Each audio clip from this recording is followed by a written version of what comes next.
Hello, everyone, and welcome to Twillow Talk. I'm Tanys Coughlan from the Twillow Lifestyle Community, Twillow Lifestyle Academy. And my earbud is not working on that side. It happens. And I am joined by my beautiful co-host, Jennifer Jurkofsky. Hello, hello. From My Holistic Self. So it's been a day today. Mm-hmm. We were talking about, hey, Cody. You're talking about the Schumann and stuff. And Nalani says, going to miss the show. Have a great show. Aww. Aww. Thank you. Yeah, we were talking about the Schumann, and so I thought maybe I should put my screen on to share the Schumann as I usually do. What was your day like? Are you asking me? Or in general? I'm putting it out there in general as well as you. How's everyone doing? That's the question. Mm-hmm. Yeah, it was a wild weekend for me, so but it was a good day overall. Awesome. Yeah. Good day here. A little bit of work, a little bit of rest. It was good. Mm-hmm. I got my social media stuff to do tonight, so we're all good. Jump into that. And, Mm-hmm. But before we jump into that, maybe we should jump into this. This would be the Schumann. Hello, Schumann. Hello, Schumann. So we have a power of 60 today. Mm-hmm. So that's fairly elevated from what we've seen lately. And so, you might be feeling it.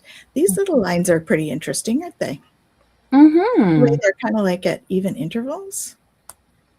Do we have galactic help? Perhaps. Mm-hmm. What else have we got here? So KP index, it's pretty good. Over the end of last week, we had a couple of really high days on here. So that was pretty intense. And then if we look here at our solar flares, it's been a little quieter than it was at the end of last week. So that's kind of nice in terms of that. You'll love the ads, playing on these things. Anyway. Oh, gosh. It's always something going on over there. Well, we thank spaceweatherlive.com for providing all of this information for us, and the Schumann residents today as well. Disclosure news. So, what do we have going on in our other stuff? News? Disclosure news. That's the one that does it. Yeah. So, I mean, on the disclosure side of things, we'll get into the transits in a minute, but I'm going to put out a link here. This is an article that somebody wrote about the public launch for the Experiencers. Yes. The Experiencers Initiative. And she did a fantastic job of really breaking down all of the timestamps with the speakers and everything. And it was a great show. So for anybody who is interested in checking it out, I'm going to link that in the chat there. Awesome. And there you go. Beautiful. So transits. Oh, energies, my energies. Today is the last day that we are in the gate 53. The gate of development, right? Beginning, transition, and change. It's the energy that moved us from the shadow of immaturity to the siddhi of superabundance through the gift of expansion. So if you've been, dealing with over the last, 6 days or so, some of those, shadow energies around seeking immediate results, wanting things to happen faster, feeling a little impatient, know the energies, and we're going to be shifting. So as of tomorrow or later today, depending on where you are in the world, we're going to be shifting into the gate 62. The gate 62 is the preponderance of the small. It's the gate of details. And so this is manifestation through details.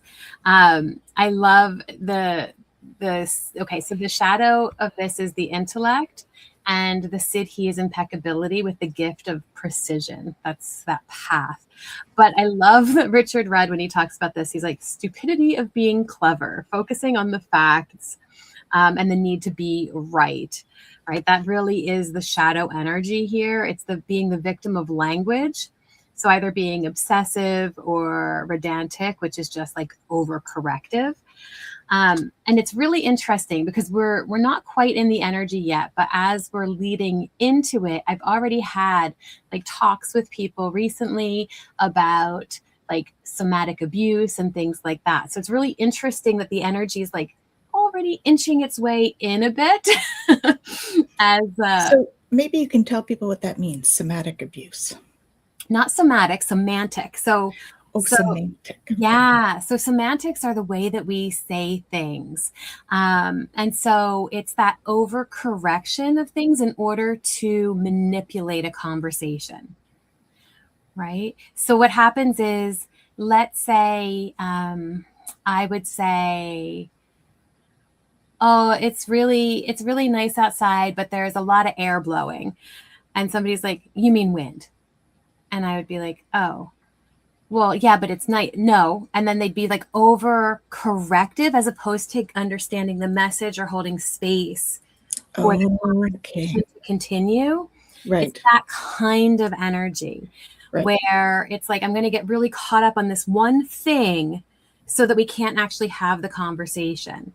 Right. Or if if you said to me like, Jen, you really don't look good in blue. And I'd be like, this is navy, and I don't know what you're talking about because navy, right? Just like that piece of like, I don't know. That would not be a good conversation. No. I'm normally like, I'm using ridiculous examples. Yes. But like, if I were to come, and say, when you did this, it really hurt my feelings. This is how I perceived it. And somebody would get very caught up in like a particular word or way I said something and not hear the message of what's coming, right? Mm-hmm. It's a way of manipulating in order to, control the conversation without allowing it to go to where you want it to go. Yeah. Yeah. Play on words for control. Mm-hmm. I agree. Blue is a great color. I think we're good on you, Jen. I think I'm good with blue, but everybody to each their own. Exactly.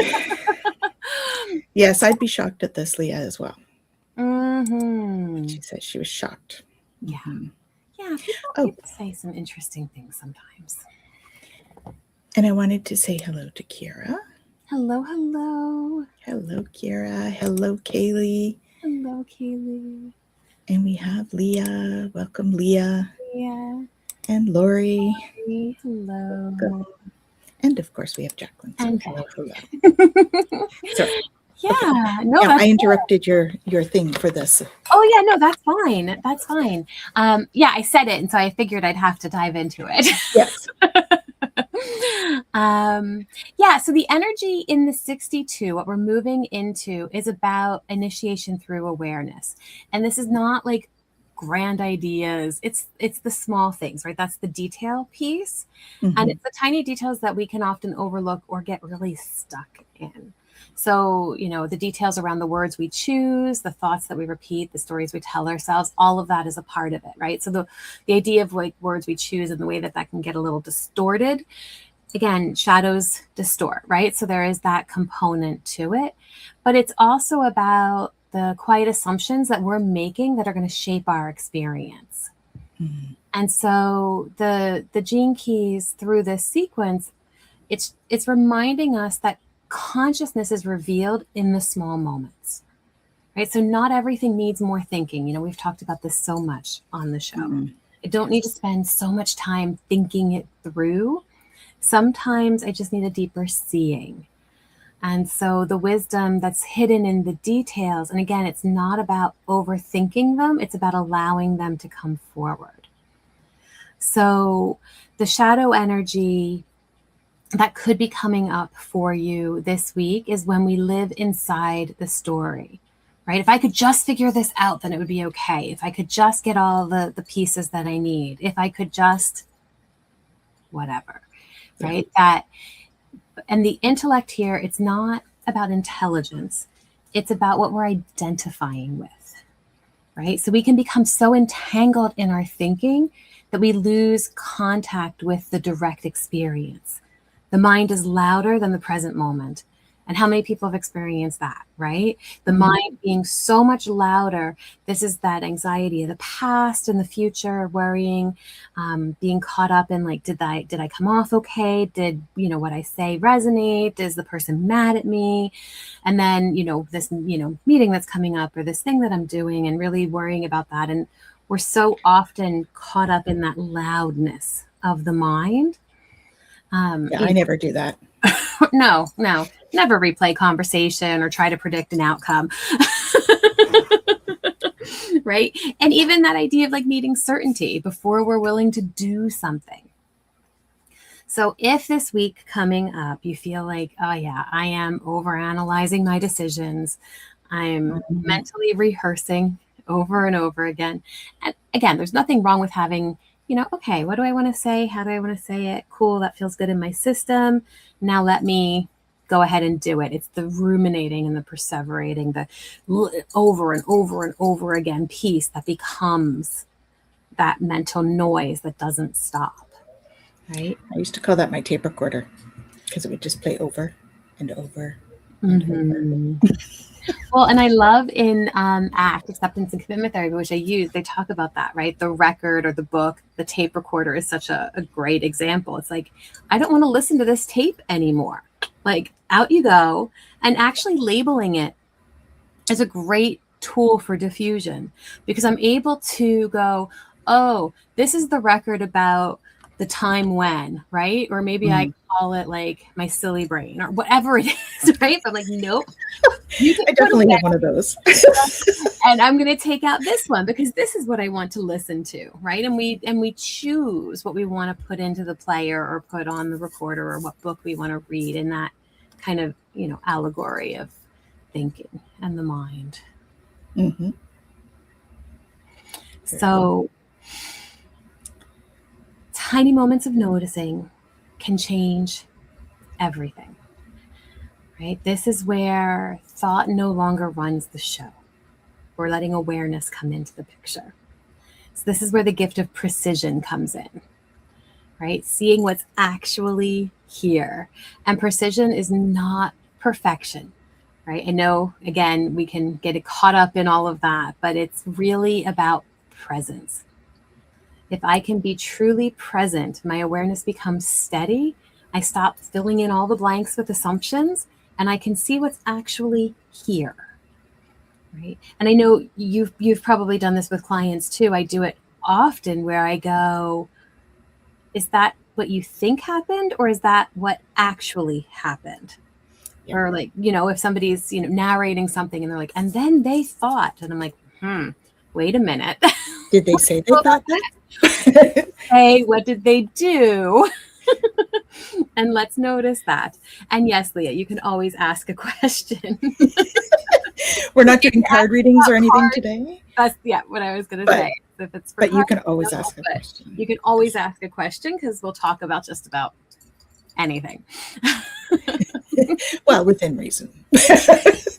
I mean, we've talked about a lot of different things. True. Yeah, but I guess there are some places we don't want to go, just because the whole idea of this is to, sit in an energy that feels good, that lifts us up, that holds space for connection and all of that. Yes. But yes, I don't think that Leah's going to ask anything that's, outside of that. True. Yeah. So what does precision feel like? Noticing without judgment, listening without preparing a response. Really just, again, it's that presence, allowing silence even to finish a conversation. It's okay to not have to continually go. I mean, here we are on the show. If we sat here in silence for too long, that might be funny, but I mean, it might be good too. Maybe we should try it.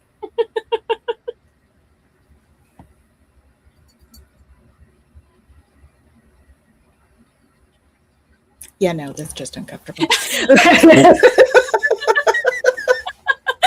I mean, I feel the eyes. It kind of defeats the purpose of the show, but we're. I'm up for trying things, but yeah. But yeah, okay. So we'll come to light language in a minute. Let me just finish with the energies for today, because I know we've been like blah, blah, blah. Well, I've been like blah blah blah blah blah blah blah blah blah. So just bring it back. So I'm going to give you some journal prompt reflection. So, what thoughts have I been believing without questioning? That's important, right? Without questioning it, without challenging it. What have I just believed? What small details have I maybe overlooked this week? What changes when I observe instead of interpret? That's a big one. Yeah. And what would it be like to trust my quiet knowing? So the affirmation for this week is, I meet each moment with curiosity rather than certainty. I see clearly before I speak. And as I become present to what is, truth naturally reveals itself. So I will put that in the comments in the post, and so there you go. So that's our energy that we're coming into. Very good. And there you go. I see it all popping up there. Yay. So let's go back to the question then. How do you know light language is real and not gibberish? Because like at first it feels like, what? That's a good question. I think for me, I can tell when it's coming through and it's real because I don't even think about it. It just comes out of my mouth automatically.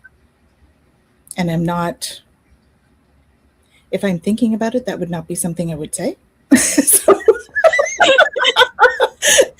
So I know that I'm channeling. I don't know. I speak gibberish fairly often. So I've lost my words. But that's different than light language. Yeah, it feels different though too. Even it really does. I think as the person doing it, you can tell that you're channeling. There's like that feel of, oh, okay, someone's coming in and like, I'm just going to let this happen sort of thing. So I think when we're doing it, that's what it is. If you're looking at somebody else's and wondering, the proof is in the pudding, is what they say, right? So the more you feel it, oftentimes people will just feel really relaxed, or they'll feel like a heart opening. It depends whether it's like an activation or whether it's a healing thing, or because they each have different kind of what am I trying to say? Energies.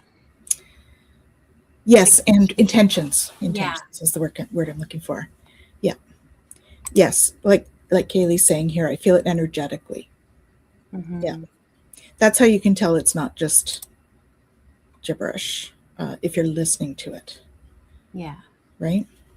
Yeah, and there is definitely, for each of us, we're going to feel it differently depending on our connection to the energies too. And I know, there's people who do a lot of channeling of light language, and some of them feel fantastic and they really resonate, and others from the same person. And I'm like, that doesn't really resonate for me. And it's all okay. Like it's meant for somebody else, and that's fine. Yep. Right. So if it resonates for you, then take from it what you're meant to take from it. And if it doesn't, that's okay. Just let it, be for somebody else. Yeah, because sometimes, we resonate with it if we've got like a past life as that type of being, like Pleiadian, for instance. With my past life as a Pleiadian, if I'm hearing Pleiadian light language, it feels like coming home. Yes. And if it's one of the others, I might not feel the same connection to it. And what I mean too is even more so if, like, there are certain people who, like Lyran, y'all know I'm very connected with the Lyran, and sometimes I will hear something and I'm like, oh, my heart, I'm home. very much to what you're saying, Tanys, right? It's that coming home. Other times I will hear somebody channel something and they say it's Lyran, and I'm like, it just doesn't hit me, right? And that's fine. It's totally fine. Yeah. Right? That message was for somebody else, and that's okay. Right? It doesn't make it any less real. It doesn't make it any less true. It's just not for me, and that's okay. And so, that part of us where if, we might listen to something and go, it just means that one's not for us, and that's fine. That's right. Kind of like Kaylee says here, it's kind of like energy workers, right? We don't resonate with every energy worker. We resonate with certain ones more than others. Yeah. And that's why, we can't take it personally if somebody finds somebody else to go to, because it might just be that we just don't resonate with them, and that's okay. Absolutely. Right? I say it all the time. I am not everybody's cup of tea. Not everybody likes tea, and I'm definitely a cup of tea. I'm not a cup of coffee. Right? So again, I think that, it's good. And in human design and the Gene Keys, I love the way that they talk about the fractals, because it helps us to make sure that we don't take it personally. Right? So we know that the earth has its crystalline grid, and that crystalline grid has fractals all over it. So imagine it like this giant kind of crystalline webbing that is all over. I'm seeing that Long Island iced tea. Yes, that's what I'm giggling at. I know. I can looking at it, trying not to laugh. And Cody's like, doo-doo-doo. We should say hi to Shem while we're chatting about that. Shem. Hey, Shem. Thanks for joining us. Fractals. I was like, where am I? And they're like, fractals. I'm like, oh, okay, fractals.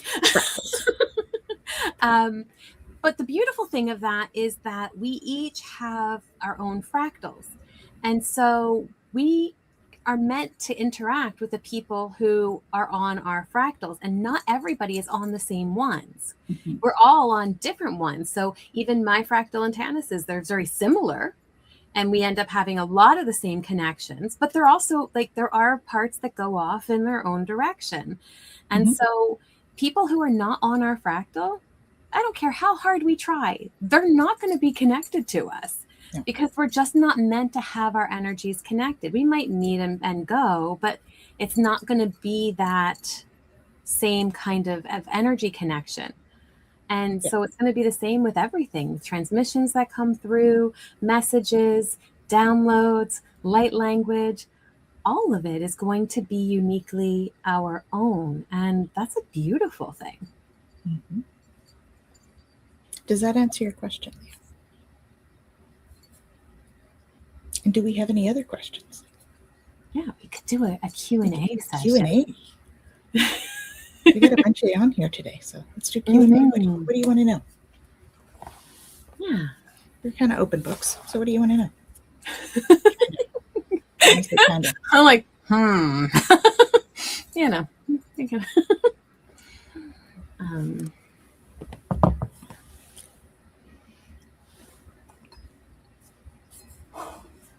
I think we may have been together before. I would bet we have been. Absolutely. Yeah. Absolutely. Well, and you think about it, you're all here. Yeah. And you all continue to be here, which means that we are on the same fractals. Even if we don't meet in person, our energies are meant to come together. Exactly. I like to look at it like the seed of life with the circles, and we're all linked, but the ones that overlap your circle are for you, even though they're all connected. Yes. Yeah, that's beautiful. Yes, Cody, I love that. Definitely. I think I'm comfortable. You think you're comfortable? Feel into that. I think we just said we want to feel this week. No. I think with the answer to the question. Oh, okay. Maybe.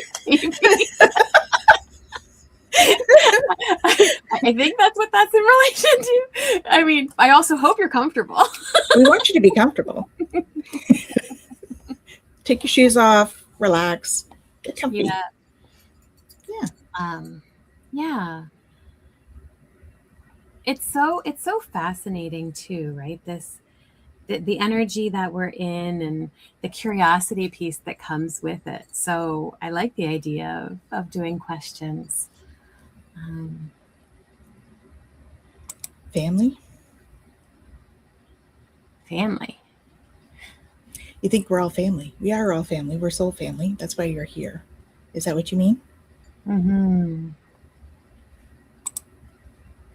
That could be a topic, though. What is comfortable? Is it just being relaxed, feeling safe, being seen, all of the above? And so much more. Mm-hmm. Yeah. Energy, Well, and I right? think that's part of it too, right? Like, and to the idea of comfortable and family and soul family, like soul family, we don't always make each other comfortable, No. right? Sometimes we show a mirror. Yeah, and part of being in that soul family is that we have these, you know, if you believe in the contracts idea, we have these contracts where we are meant to stretch each other, Mm-hmm. to help each other grow and to hold space for each other in that process. And you know, I love, you know, being in this space. And I know Tanys and I both have definitely had opportunities to help each other grow over the So think sister love. This is what It's a really nice saying that we push each other's buttons sometimes, and it's sometimes we okay. do. Yeah. But we know we love each other, and that's good. Exactly. Yeah. And when we are in that space, it's like we can work through it. We can deal with it. We can navigate it. Yeah. And I do think that everybody who is here, we're connected because we are soul connections, right? Yeah. Our souls have agreed to travel together and to hold space for each other in some way in this crazy experience that we call being human. It is a crazy experience, really. It is. It is. It is life. Mm-hmm. So Shem is wondering about healing for her left shoulder. She's been told she's got second stage arthritis. Oh. All right. We will send some healing. Ooh, beautiful. Absolutely. She had a moment on Saturday where I actually paused and allowed myself to say, this moment right now is perfect. Oh, beautiful. I love that. She was out with a friend at lunch. Food was amazing. Weather was perfect. Beautiful. It was indeed Mm-hmm. a lovely day on Saturday. Yeah, beautiful. Mm-hmm. And definitely, Shem, to sending that healing energy. And I know, you know, last time too, was it last time or maybe 2 times ago? Gerald was on last time. A couple of times ago, we were sending that energy. And I think that's been, you know, an ongoing kind of piece. And we don't always say, oh, sending energy now, but I know Tanys and I have talked about it and had that experience of like, whoo, we're flowing. Okay. Yeah. It's just going, it's flowing, it's all good. And so the directing of that energy is to anybody who needs it. And Shem, to you and your shoulder, for sure. Yeah, absolutely. I think I asked for projected for a minute yesterday, and it was a weird to reorient. Oh, okay. Astral projection.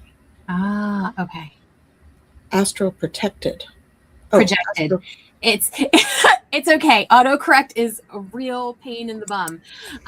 So I think I astral projected for a minute yesterday, and it was really weird to reorient myself to where I was at. Yes. Yes, it can be. Indeed. Indeed. Mm-hmm. Yes, autocorrect. Isn't it fun?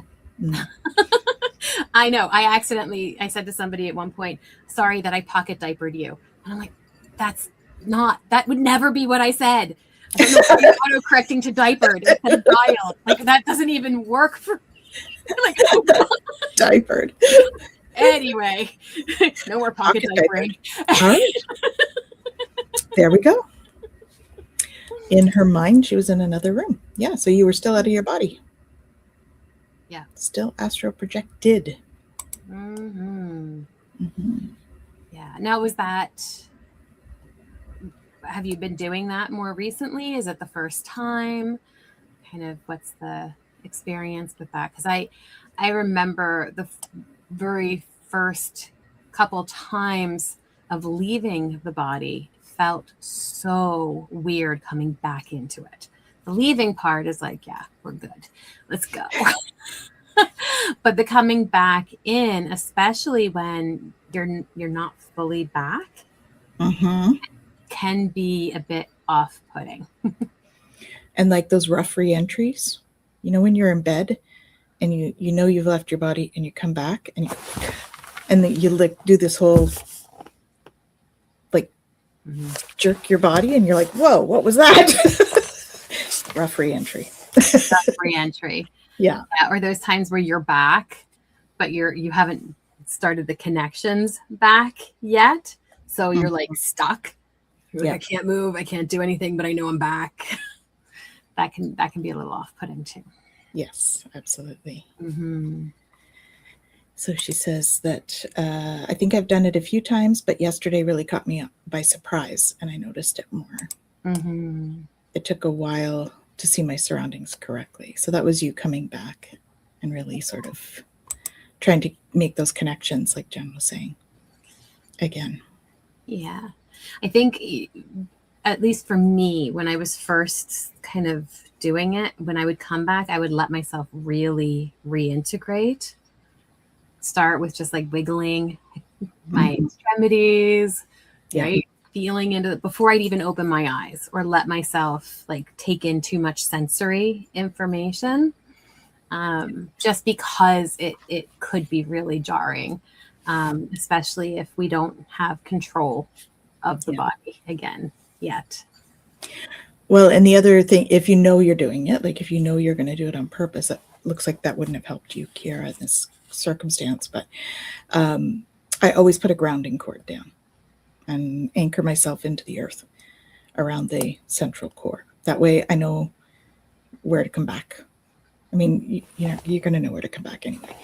So it's not like it's scary, but it's like I don't know, for me, that's more grounding. I haven't had as many rough re-entries. Yeah. With that.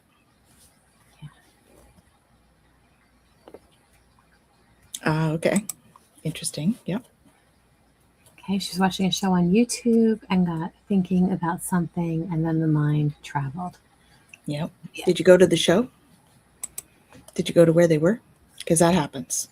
We actually end up there. And I think my theory is that that's why a lot of sensitives have difficulty watching like horror shows or real life stuff because they actually go there. Right? And then they're like, oh, well, that's good. That wasn't too far. You can find your bedroom across the house. That's not too far at all. And find your way back. Mm-hmm. That is good. Those are the kind that are fun. I taught a class not long ago on it, and I had the students travel here to come and see. And so they came and they were telling me what was on my desk and stuff. It was a lot of fun to try that. Mm-hmm. I was glad my desk was clean that day. So, but but it's fun to try, right? Yeah. Hello to Rachel. Hey, Rachel. Good to see you. Thanks for joining us. I used to sit on my bed and watch the birds out the window, and that's what sent me there. Okay. Yeah. So how many of you guys have done some astral projection or traveled or any kind of out-of-body experiences? It would be interesting to explore different experiences and see what works for different people. There's definitely practices that you can do. I know the gateway tapes and stuff do meditations, and some people have found a lot of success with that. Some people have come across some really interesting stuff that didn't feel so great with that. So being mindful of what resonates for you and what doesn't. Michael and your higher self for safety. Mm-hmm. Higher self always knows where to come back. So that's a good thing. Absolutely. Absolutely. But procedure wise, like, it's one example of what you can do to have that out of body experience. Yeah. Who was it? So one of the people on the show just the other night was talking about teaching people like about remote viewing and stuff like that as well. And so I know that there's definitely techniques specific to these different ways of getting out of the body. Yep. And some people travel like Kiara, like just automatically. They don't have to try. And other people it's more challenging because it is a matter of like letting go. And we're not always great. As humans are not always great at letting go to allow it to happen. I may have once or twice in dream state, but not sure if traveling or vivid dreaming. Is there a difference? Well, that's a good question. That's a really good question. Yes and no. Yeah. It depends. Yeah. When we're in the dream state, we are astral traveling. How we're traveling in the astral is different, depending on kind of the intention. The way I had explained it, actually, I did a show on dreams with Michelle, who's going to be on with us from the outer realm. I'd have to check to know exactly, but maybe. I'm so not good with times, guys. And she'll be with the 20th. She'll be on with us. And we did a really cool talk on dreams. And the way it came through to explain it was like astral travel is the umbrella. Oh, the computer is the umbrella. And then things like lucid dreaming and out of body experiences and like all of those come kind of under the umbrella of that astral travel. So, very interesting dreams and things like that could all be a part of the overall umbrella. Yeah. No, not Michelle Marie. It's what's her name? Michelle Desrochers. I'm not good with French. Desrochers, I think, isn't it? It's ELL? ERS. ERS Desrochers. Desrochers. Yeah. Yes, and she does the outer realm and beyond the outer realm. And she's got really, really cool kind of like conversations about a lot of the stuff that we do. So it'll be neat to have her on with us. And I'm looking forward to that. Mm-hmm. Cody says, I haven't astral projected, but I can project my consciousness to places and into different parts of my body. Beautiful. That's astral projection.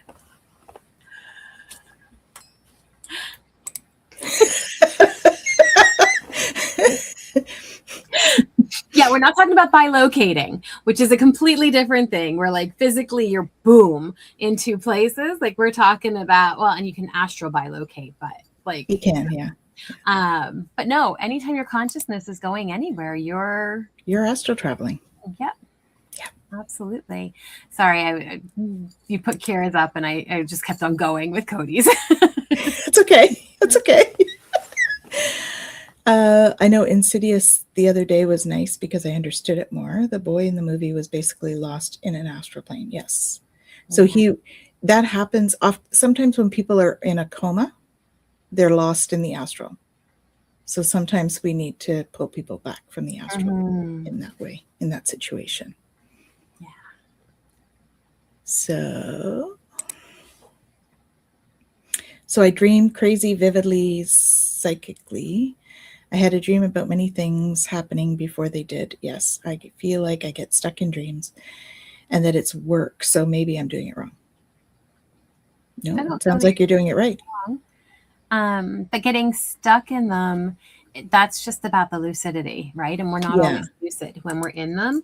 The more lucid we are, the more we're able to kind of change the dream, direct the dream, all of that. But maybe I'm doing it naturally. I mean, yes. I wouldn't say wrong, but yeah, it's just that I've had dreams, and I've told you guys before, like I have tells in my dreams where I know I'm dreaming. And because the veils get so thin sometimes, my tells happen here. And then I'm like, oh, am I actually awake or am I dreaming? I remember one time I had a dream.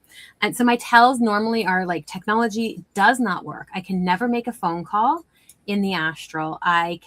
Brakes on cars will not work. If I am driving and I hit the brakes, they do not ever work in my dreams. These are my tells, right? Like whatever they are for each of us. But these are ones specifically that I know immediately, like I'm in a dream state. So if somebody ever cut my brakes in the real world, I'd be like, I'm dreaming. Let me just wake up. That probably wouldn't go so well. I'm joking. But again, like when we have those in the dream state, it helps us to become conscious of the fact that we're dreaming. And so I remember, having a dream at one point and nothing was working. And I remember waking up and saying to Dawn, in my dream, I asked you if I was dreaming and you were like, no, we're not dreaming. We're awake. And I'm like, I'm pretty sure I'm dreaming right now. And then I woke up and I was dreaming. Yes. Yep. Kaylee says, okay, then I would be. She says she likes to hang out at our houses, especially when she's trying to fall asleep. Yeah. I do ask your higher selves first. Okay. We've had a conversation about that because she'll come in and just sit on the sofa or in the chair or whatever. And I'm like, yeah, whatever. Have fun. Yeah. do. Calm yourself. It's all good. Yeah. Exactly. Mm-hmm. Insanely intense. It can take a day or two to recover. Yes. Yeah. Well, if they're that intense, it takes a bit for your nervous system to recover from things, right? Yeah. So doing things like you would normally do to help the nervous system when you come back into the body would be great, right? Yeah. Like the 5, 4, 3, 2, 1, 5 things I see, 4 things I hear, 3 things I feel, right? 2 things I smell, 1 thing I taste. So I'm just having to go through them. Yeah. But being able to ground yourself, even ice can be very grounding. I think my camera's frozen. Maybe it is on my end. There we go. You're back. Like ice can be very grounding. Putting that, and just kind of, again, it brings you back into the body. It brings the senses back, and they're good for calming the nervous system.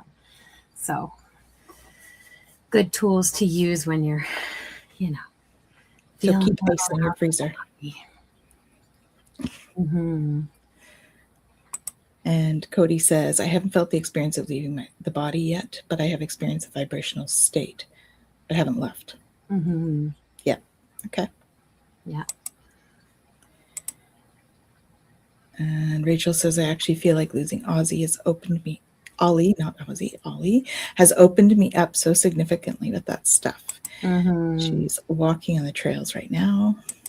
Helps me to reground. Beautiful. Ice, interesting. I was into ice pops yesterday, hardcore. That might be why. Yep. I've had a few near-death experiences, but didn't leave those times either. Okay. Mm-hmm. Yeah, that's when we have those near-death experiences. Sometimes when we, if you're in a car accident, people have that thing that they're over themselves watching the accident scene and stuff. Sometimes when we do that, actually, we can rip our aura as we leave the body because it's a sudden, kind of, so we get pushed out in the wrong spots. That's what I've heard anyway. We can leave holes in our aura, so we're better to, make sure we get the holes fixed if we end up in that situation. Yeah. Interesting. Yeah. I've had a few experiences, one even as a kid, and it is a really interesting experience to be outside of the body and making a decision if you want to go back into it or not. Yeah. Mm-hmm. Mm-hmm. Yeah. But I was in such a bad mental state one time that I actually came out of my body and was watching myself drive from the passenger side. Ooh. That would be scary. Yeah. That would be scary. Mm-hmm. I think she was saying that's scary about the holes in the aura thing, but I think the other is more scary. Yeah, Holes your in the aura aura. is fine. Your aura can recover. We get holes in it all the time and seal them up. We do. It's all good. Yeah. We don't need to be afraid of that. It's just good to do to get them sealed. What about salt? I saw a healer last week. It was so intense the way she connected that I was eating tons of salt for days after. Salt is usually a purifier, a cleanser. Mm-hmm. I mean, I guess it can help us stay hydrated if we have a little bit. But yeah, it's interesting that was the case. I would just be mindful of how you feel with anybody that you work with, right? And if you feel like that need to cleanse after, like, just be mindful of that. And if it continues to happen, it's something worth noticing and noting. Yeah. Oh, that's good. She pulled over. I'm glad. Good. Good. That's wild when you're driving and feeling. I shared an experience actually with one of our classes where, because I don't remember exactly when it was, maybe you remember the timeline a bit better, but there was a point in time where everything was so thin. Like, and I feel like it's gotten thicker again. Like, it's not as thin as it was, but there was a period of time where everything was so thin that you felt like you were kind of like moving between dimensions and timelines and all of that stuff. It was really that like everything everywhere all at once kind of idea. And I shared the experience. I was driving actually to pick up Ray, and I'm on the road, and all of a sudden I could see me on the road like 100 times over with all of the different possibilities of what people were doing. And I was like, I can't drive like this. I have no idea if the light's red or green at this moment. I have no idea what the cars around me are actually going to do because I'm seeing like all of the possibilities. And I was like, you can't keep me like this. And then all of a sudden I was right back and I was okay. And I was able to keep driving, but it was wild because you can't. It is terrifying, Kira. Like you don't know what's what or where to go or what to do because we don't have the ability to be present, which is why all of this stuff is super cool within like reason. Yeah. We still need to work at being present in our bodies and being grounded. Yeah. It's fun to talk about and all that, but we do need to, especially when we're doing things like driving and whatnot. Yeah. These things happen, of course, sometimes, right? Because it is what it is. We're all, energy in our bodies. We're souls in human bodies. So the soul gets confused every so often and wants to change things up.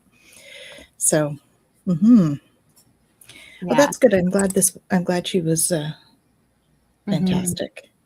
Yeah. Good. Well, and it could be just, that kind of purifying after the fact. Like, how we talk about when you do energy work and drinking water, because water can cleanse the energy and it kind of solidifies change. It grounds us, all of that kind of stuff. So the salt might have just been like anything that was left, any remnants of anything or whatever. It just was trying to purify. So like, yeah, I mean, I often recommend people take a Himalayan salt bath after for that reason, right? To get the sort of residue off and all of that. Yeah. And Cody's saying, I'll just assume there was no chance I was leaving yet. No, you got stuff to do still. That's right. We have things to do. Meant to still be here. Things to do, places to go, people to meet. Done plant medicine before. It reminded me of that. So you were deep into meditative state. Yeah.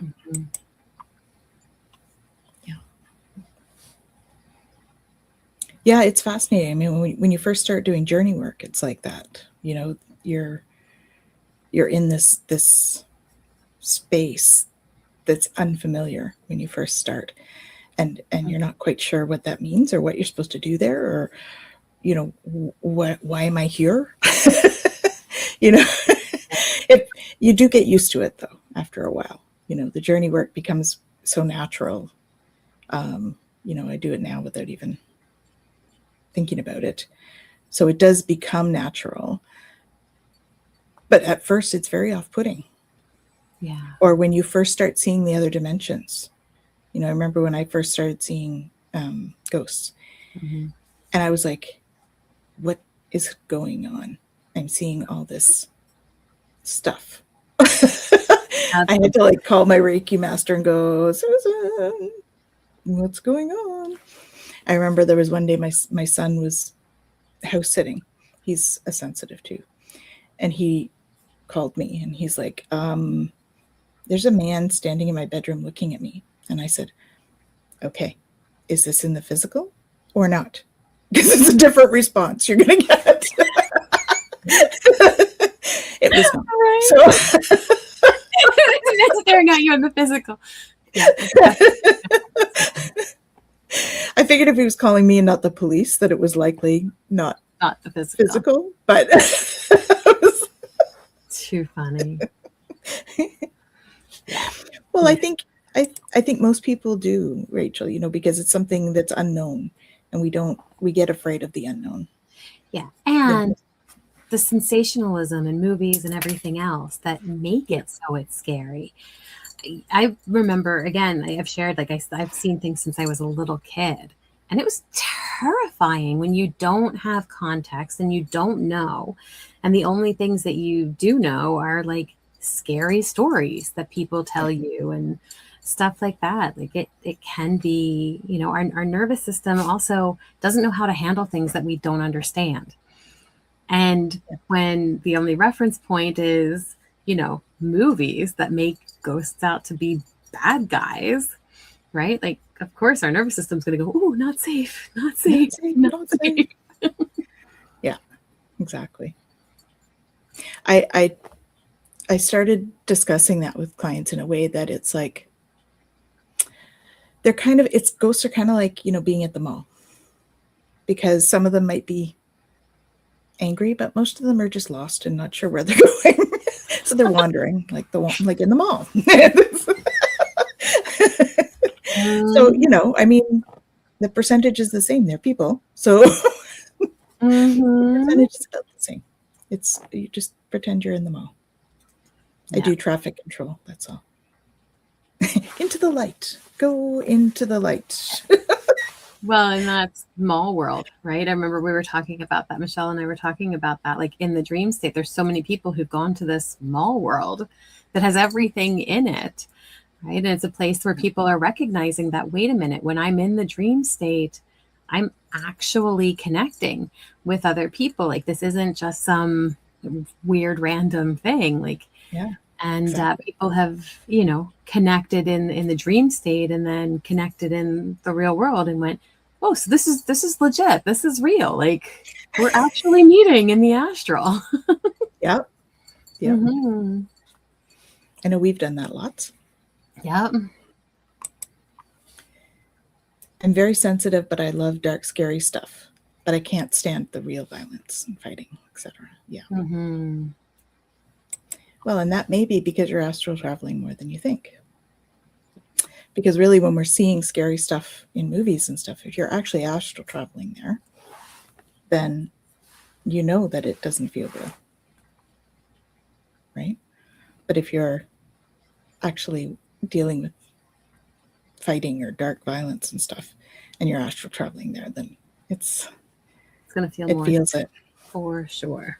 Mm-hmm. Oh, yep. I once had a dog. One of our family friends lost their dog, and she came for a session. And next thing I knew, her dog was Candy, and she jumped. She walked in and jumped up on her chest, and she was like right in her face as I'm doing Reiki. It was kind of cute. Yeah. Aww. Yeah. Cody says the ghosts I've seen have been very sad, but I've seen other things that are like frowning and flowing and changing. Yeah. Mm-hmm. Yeah. Often the ghosts are sad because if they understand they're dead, they're sad because they are not with their family. If they don't understand they're dead, then they're kind of like frustrated sometimes because they're like, nobody's talking to me, and they don't understand that it's because nobody can hear them. So, yeah. The spirits go elsewhere. Well, we all. Well, I mean, some stick around and some go. It's interesting. So Tanys and I have different kind of views on ghosts and what ghosts even are. Yeah. But like, I think that, you know, our spirit, our soul, like that which is us moves on. Like there is nothing left behind. There is no remnant of it. But what ends up happening is our different bodies, because we have our emotional body, our mental body, our causal body, like all of the different bodies. Mhm. And the ones that hold our personality, our mental, and all of that, that's what stays behind. And so when we talk about like unfinished business and stuff like that, it's those like parts of us that were very much into this single identity that stay behind. And so when we're crossing over, we're not actually crossing over. We're just helping them finish that business so they can release, because the soul's already gone on. That's my belief of it. So when it comes to things like our animals and stuff like that, they stay with us longer. That energy stays with us longer because of that deep connection. Mm-hmm. Whereas the other parts of us, especially with other people, we're so into ourselves, we're all over the place and off we go. And so that personality part of us that gets left behind is like, I got to go do my thing. Whereas animals are so caught up in their connection with us. Like that's just the energy that they have with them. And so that's what ends up staying and always staying really close to us. Yeah, I agree that connection definitely affects how much they come and see us. So for me, there's a difference. For me, the density of the energy is different when they're here, like as a ghost, versus when they just come back and see us, because they always come back and see us and all of that stuff. And that's like a higher density. So for me, when I'm speaking about it in that way, it's like I see them differently. It's they're more of a denser energy. They're not as translucent as when they've, you know, in my framework, they've crossed over and they're just coming back for a visit. So that's the difference for me. What's this? I watched Jurassic Park as a child, went up to my room, and there was a butterfly on my bed. Window didn't have screens. I screamed bloody murder because all the eyes saw. It's a pterodactyl. That's hilarious. Aww. Terrifying, but hilarious. Yeah. It's wild what our minds do. It is. And how that it's so funny. And I you know, I've shared about this before, about how, like, you know, it's like, oh, we're going to settle in for a movie night, and we, you know, pop our popcorn and we turn off all the lights and we're like, yeah, we're good to go. And then something jump scares us or something in the movie. And we're like, I'm just going to turn this light on, and I'm just going to turn that light over there on. Nothing has actually changed, but how we view it. Yeah, exactly. Awesome. Well, I can't believe it's been an hour already, Jen. Wow. How did that happen? I don't know. We got talking, and you guys were asking some great questions and putting out some really awesome comments, and it flew. It did. So we have home play. Let's get that out. Let's get that out, and I'll look at the calendar and see what we're doing. What are we doing? Do we have anything this week? We're kind of in summer gear, I think, eh? That's a great question. So things are a little bit... Oh, yeah, I do have... So tomorrow night, I have the intro to the... It's the introduction to the Galactic Shaman program, because the program is starting on the 8th of August at the Lionsgate. So that intro is tomorrow night at 7:30. So you can find that on the website. If you want to come, it's free. It's 1 hour. Just come see what it's about. See what a Galactic Shaman actually is. So that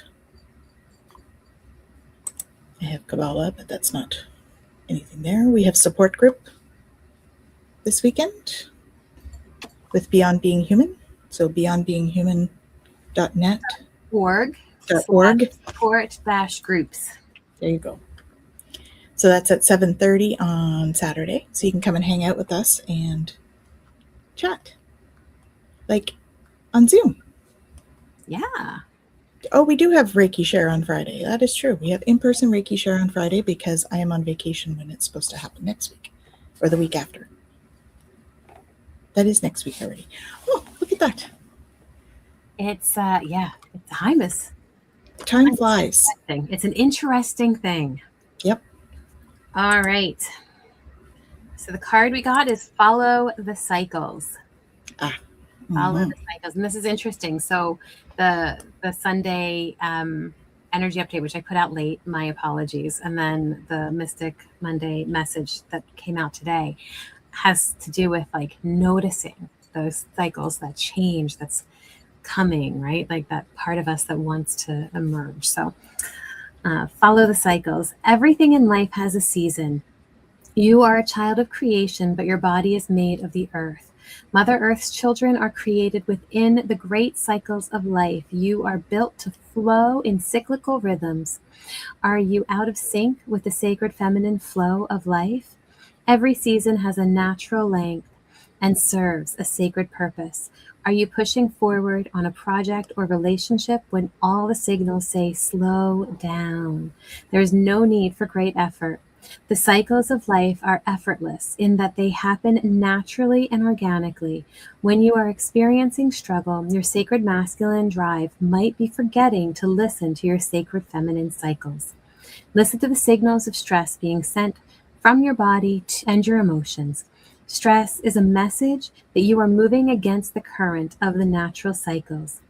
When drawing upon the wisdom of the mental, physical, emotional, and spiritual bodies, you will know when to take strong action and when to nurture the quiet time. Trust that all will get done. Follow the cycles, and your life will bring harmony to all. I definitely feel that we're in cycles at the moment. Mm-hmm. Yeah, well, we're always in cycles. I don't think I actually even talked about it on here, and I know we're at time, but maybe next time we'll share about it because I did an app for you to track your natural cycles. We all have biorhythms, and our biorhythms are based on our birth date, and then they flow from there in their own cycles. And it's so important to know our cycle. If we don't recognize it, then we'll get into a certain part of our cycle and we'll be pushing ourselves and being like, why can't I just do this? Yeah. And knowing the cycle, it's like, oh, that's why. Okay. Yeah. The other week there was a day and I was like, I was feeling jittery. My whole body was like, oh, I need to move. I need to do something. And then but I was like, I have no energy, no capacity. I couldn't understand. My physical cycle was at its peak. My mental cycle was at its lowest.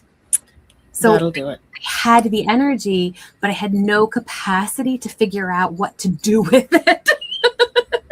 And I was like, oh. Yes. And the moment I noticed, I was like, okay, that makes sense. And then I was able to navigate the energy. But without knowing it, it was just like, what is happening right now? That's like that tired but wired feeling. Mm-hmm. Yeah, definitely. Oh, thanks, Kira. Thanks for joining us. Mm-hmm. What have you got going on this week, Jen? That's it. I just, the updates and the support group. That there. See, words sometimes. It can be hard. Yeah. Awesome. Well, thank you all so much for joining us. It's always such an honor to be on here and have you guys join us and share your energy. And we're sending lots of love and healing to all who need it. Final thought? Give yourself that love and that grace because, man, we're going to need it with the next little bit of time coming. Don't rush what is unfolding. Let it come through in that natural cycle, and it's going to feel a lot more aligned and authentic. Absolutely. And as always, lead with love, and let love lead you. We'll see you soon. Take care now.